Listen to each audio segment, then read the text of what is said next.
Ever wonder why empires soar to greatness, then crash into ruins? Ibn Khaldun's 600-year-old secret reveals the cycle of rise and fall.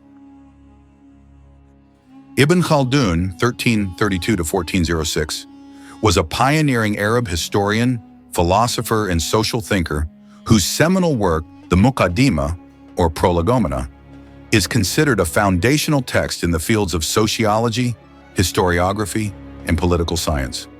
Written as an introduction to his larger historical work, Kitab al-Ibar, the Muqaddimah offers a groundbreaking analysis of human society, exploring the dynamics of civilizations, economies, and political systems.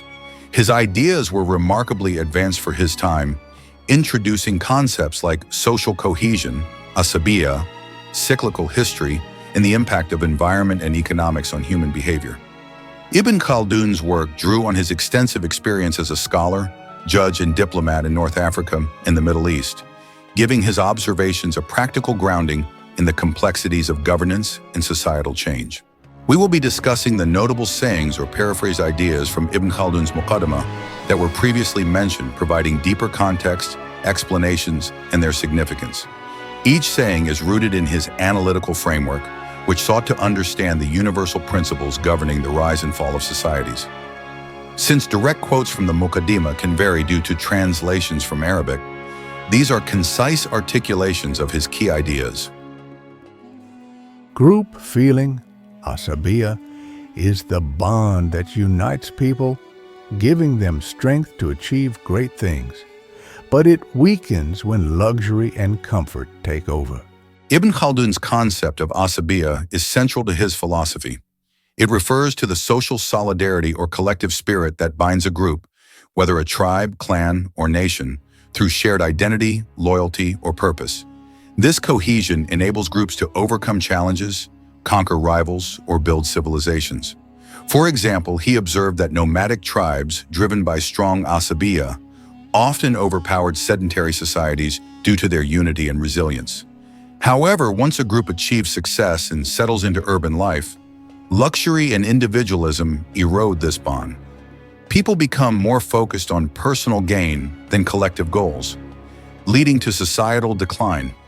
Ibn Khaldun saw this as a universal pattern, evident in the rise of dynasties like the Umayyads and their eventual weakening. This idea remains relevant today as it parallels how modern communities or organizations thrive on shared purpose, but can falter when complacency sets in. Significance. Asabiyyah is a precursor to modern sociological concepts like social capital. It highlights the tension between collective strength and the corrosive effects of prosperity, offering insights into why empires or movements decline. Dynasties have a natural lifespan like individuals. They grow, flourish, and decline when they lose their vigor. Ibn Khaldun proposed a cyclical theory of history where civilizations follow a predictable pattern of growth, peak, and decline, much like a living organism. A dynasty begins with a strong, united group, often nomadic or tribal, that seizes power through Asabiyyah.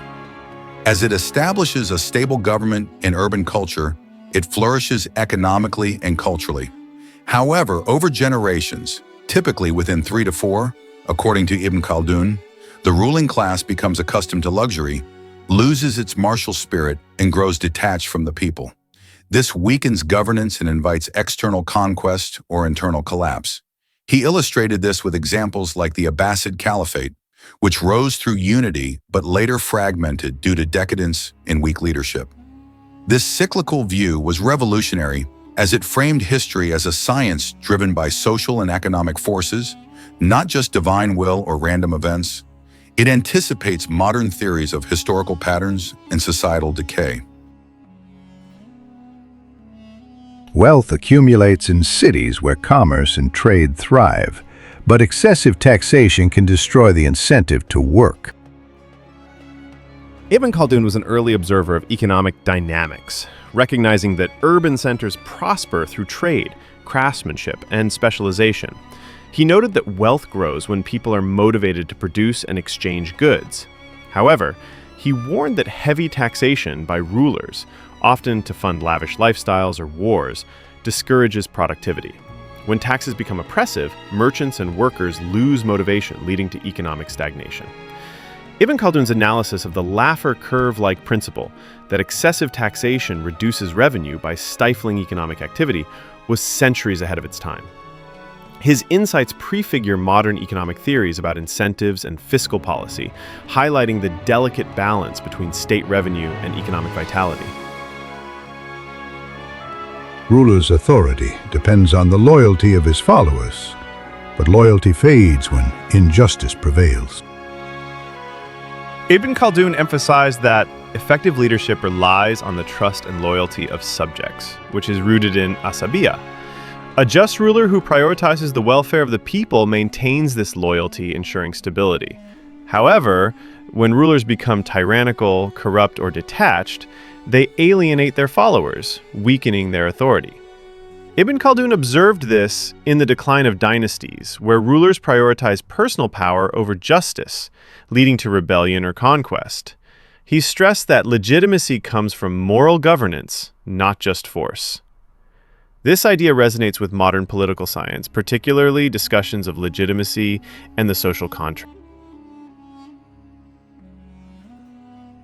History is a science that studies the causes of events and the conditions of societies, not just a record of facts. Ibn Khaldun revolutionized historiography by treating history as an analytical discipline. He argued that historians should not merely chronicle events, but investigate their underlying causes, social, economic, and environmental factors. In the Muqaddimah, he critiqued earlier historians for accepting myths or biased accounts without scrutiny. Instead, he advocated for a rational approach, examining how geography, culture, and power dynamics shape events. This made him a pioneer in the philosophy of history. His approach laid the groundwork for modern historical methods, emphasizing causality and critical analysis over narrative storytelling. When a civilization becomes soft through luxury, it loses its ability to defend itself and invites conquest. Ibn Khaldun observed that prosperous societies, accustomed to comfort and wealth, lose the toughness and discipline that enabled their rise. Urban elites, surrounded by luxury, become less willing to endure hardship or fight, relying instead on hired armies or weaker allies. This softness makes them vulnerable to external threats, often from less prosperous but more cohesive groups with strong Asabiyyah. He cited examples like the fall of sedentary empires to nomadic invaders, such as the Mongol conquests.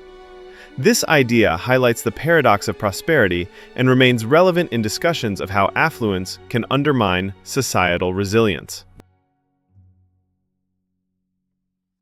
Learning is most effective when it builds on reason and observation, not blind imitation of tradition. Ibn Khaldun valued education, but criticized rote learning and uncritical adherence to tradition. He believed true knowledge comes from reasoning, empirical observation, and understanding the principles behind phenomena. In the Muqaddimah, he discussed how education should adapt to the needs of a society, balancing practical skills with intellectual inquiry.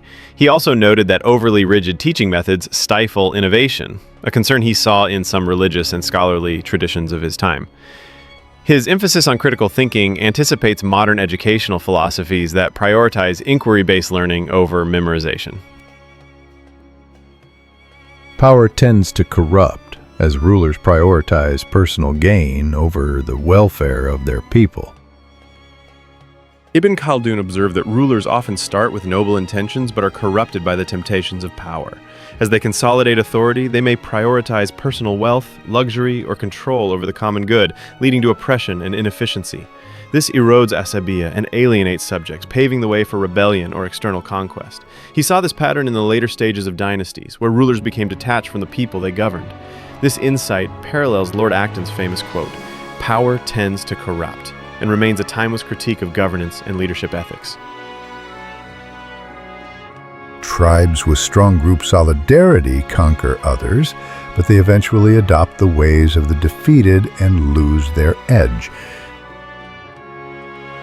Ibn Khaldun noted that nomadic or tribal groups, driven by strong Asabiyyah, often conquer sedentary civilizations due to their unity and martial prowess. However, once they settle in the conquered cities, they adopt the luxurious lifestyles and administrative systems of the defeated, which weakens their original cohesion and discipline. Over time, this assimilation makes them vulnerable to new, more cohesive challengers. He used this to explain the rise and fall of dynasties like the Almoravids and Almohads in North Africa.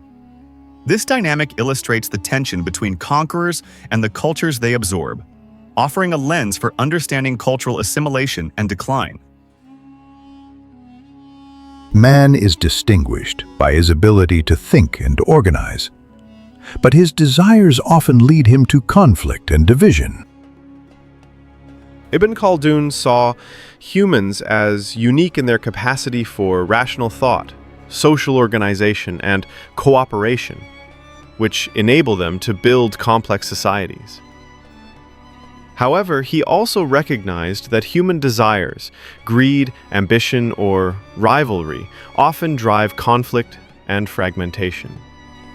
This duality shapes history as societies rise through cooperation but fracture when individual or factional interests override collective goals.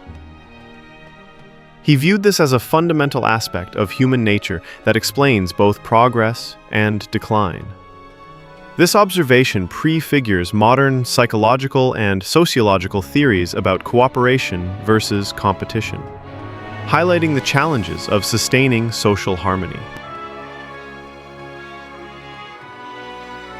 Ibn Khaldun's ideas in the Muqaddimah were revolutionary because they offered a systematic, almost scientific approach to understanding history and society. He drew on his observations of 14th century North African and Islamic societies, but his insights are universal, applying to modern contexts like the rise and fall of political movements, corporations, or nations. His emphasis on Asabiyyah resonates with discussions of social capital, while his economic and political theories anticipate concepts in modern economics and governance. The Muqaddimah remains a timeless work, studied not only in history and sociology, but also in political science, anthropology, and philosophy.